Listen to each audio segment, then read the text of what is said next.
nama aku Emi Abigail Kristanti, saya dari Universitas Diponegoro Sekolah Vokasi di Prodi Teknologi Rayakasa Otomasi dengan NIM 3 digit terakhir saya 090.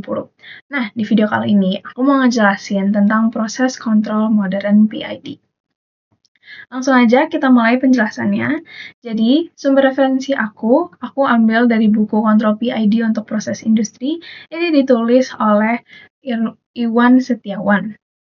Di buku ini itu panduan praktis dan komprehensif yang ditujukan bagi mahasiswa teknik serta praktisi industri untuk memahami implementasi kontrol PID di lapangan.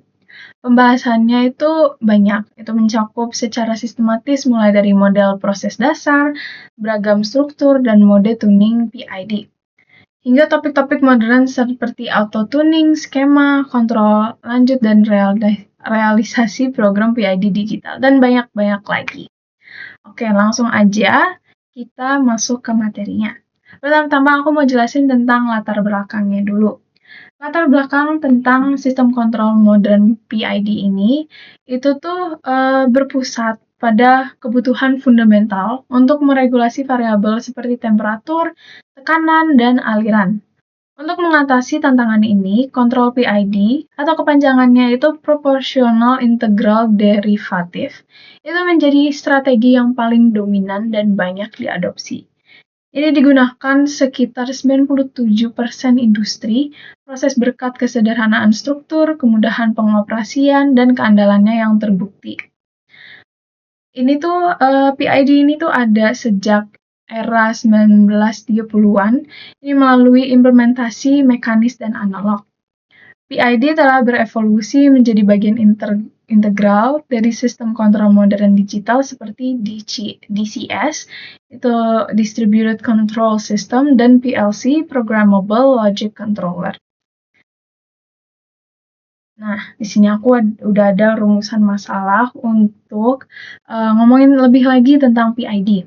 Jadi aku punya 3 pertanyaan yang aku pengen ngejawab. Itu yang pertama itu apa sistem kontrol, terus yang kedua apa itu feedback, dan yang ketiga itu apa itu PID controller. Kita mulai dengan apa itu sistem kontrol.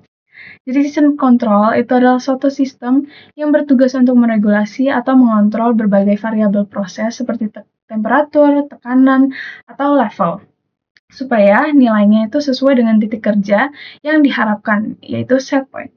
Lanjut, apa itu feedback? Feedback itu atau umpan balik itu adalah prinsip pengontrolan closed loop tertutup di mana nilai output proses PV yang terukur oleh sensor dikirim kembali ke controller.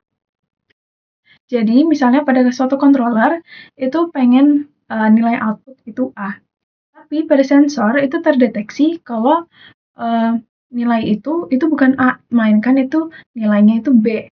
Maka dia akan kembali lagi ke awal, ke controller, supaya diproses kembali dan menghasilkan nilai output menjadi A. Gitu. Selanjutnya, apa itu PID controller? PID controller itu ada singkatannya. P itu proportional, I itu integral, dan D itu derivatif. Tujuan PID ini itu untuk menggabungkan kelebihan dari ketiga komponen tersebut untuk menghasilkan sinyal output kontrol berdasarkan nilai error atau selisih antara set point dan proses variabel. Seperti yang aku jelaskan sebelumnya pada feedback. Untuk selanjutnya, aku bakal jelasin tujuan dari sistem kontrol. Jadi, tujuan sistem kontrol itu apa sih? Itu tuh untuk melakukan regulasi atau pengontrolan berbagai macam variabel proses. Itu seperti temperatur, tekanan, dan level, supaya tetap berada pada titik kerja yang diharapkan atau set point. Hal ini penting karena perannya sangat besar dalam menentukan keberhasilan operasi proses industri yang secara spesifikasi bertujuan untuk menjaga aspek keamanan atau safety dan mencegah penurunan kualitas produk. Selanjutnya aku bakal ngejelasin tentang komponen utama pada sistem kontrol. Yang pertama itu ada set point. Itu nih fungsinya itu untuk menjadi acuan, nilai acuan yang akan dibandingkan dengan kondisi aktual proses untuk menghasilkan sinyal error. Terus yang kedua itu ada sensor atau bisa dibilang transmitter. Ini tuh perangkat fisik yang mengukur atau mendeteksi kondisi aktual dari proses seperti suhu, tekanan, atau level cairan. Yang ketiga itu ada controller. Ini itu seperti otak dari sistem yang bekerja berdasarkan error. Jadi dia akan menghitung selisih antara set point dan PV-nya, yaitu proses variabel. Yang keempat itu ada aktuator. Ini tuh seperti otot sistem yang menerima sinyal output dari controller untuk secara fisik memanipulasi kondisi proses. Seperti itu. Nah, di sini aku mau menjelasin lebih lagi apa itu PID. Jadi prinsip dasar PID itu secara terus-menerus menghitung sinyal output control dengan menggabungkan kelebihan dari 3 aksi perhitungan yang didasarkan pada nilai error, yaitu selisih antara set point dan nilai proses aktual. Dan 3 aksi ini tuh bekerja berdasarkan kondisi error di masa kini, masa lalu, dan prediksi masa depan. Untuk proporsional, ini tuh bekerja berdasarkan besarnya error saat ini. Fungsinya itu untuk mempercepat respon sistem. Dan untuk integral, itu bekerja berdasarkan akumulasi error dari waktu ke waktu. Fungsinya itu untuk menghilangkan error pada kondisi tune-up atau steady state error. Dan derivatif, ini tuh bekerja berdasarkan laju perubahan error. Fungsinya itu bersifat antisipatif untuk memperbaiki stabilitas dan mempercepat respon transient. Nah, di sini aku punya contoh dari sistem kontrol PID, aku pakai contoh oven industri.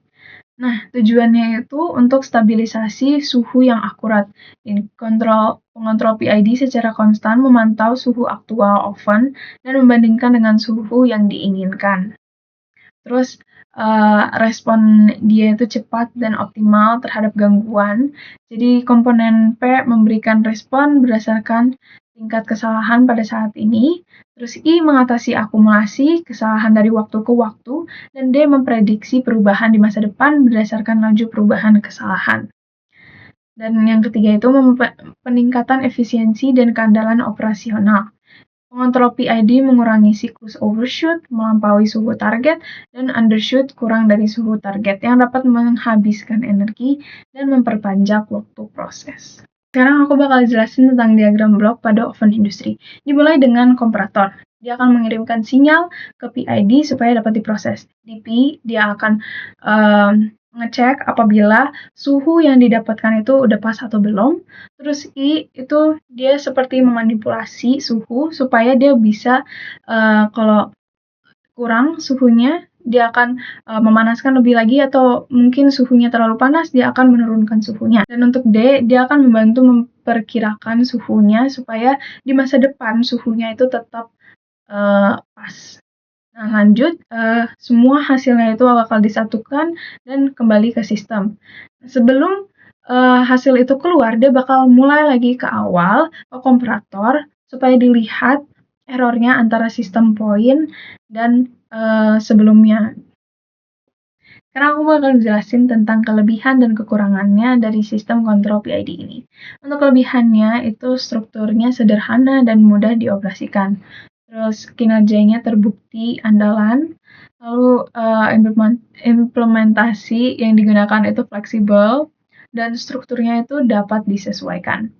Lalu untuk kekurangannya itu kurang efektif untuk proses dengan delay dominan, terus sensitif terhadap noise, dan juga menimbulkan derivative kick, dan ini juga tidak optimal untuk proses non-linear. Jadi kesimpulan dari presentasi saya mengenai sistem kontrol PID ini, itu adalah sistem kontrol itu elemen fundamental di industri proses yang bertujuan meregulasi variabel kunci dengan kontrol PID, yang menjadi strategi paling dominan karena keandalannya. Prinsip dasarnya yang sederhana menggabungkan aksi, proporsional untuk kecepatan, integral untuk akurasi, dan derivatif untuk stabilitas berdasarkan nilai error menjadi kelebihan utamanya. Meskipun demikian, PID memiliki kekurangan signifikan seperti kinerja yang tidak memuaskan pada proses dengan delay dominan dan kerentanan terhadap integrator wind-up, sehingga implementasi yang sukses menuntut pemahaman mendalam tentang model proses dan fitur-fitur kontrol modern untuk mengatasi batasan tersebut. Sekian dari presentasi saya hari ini. Mohon maaf apabila ada kesalahan. Terima kasih.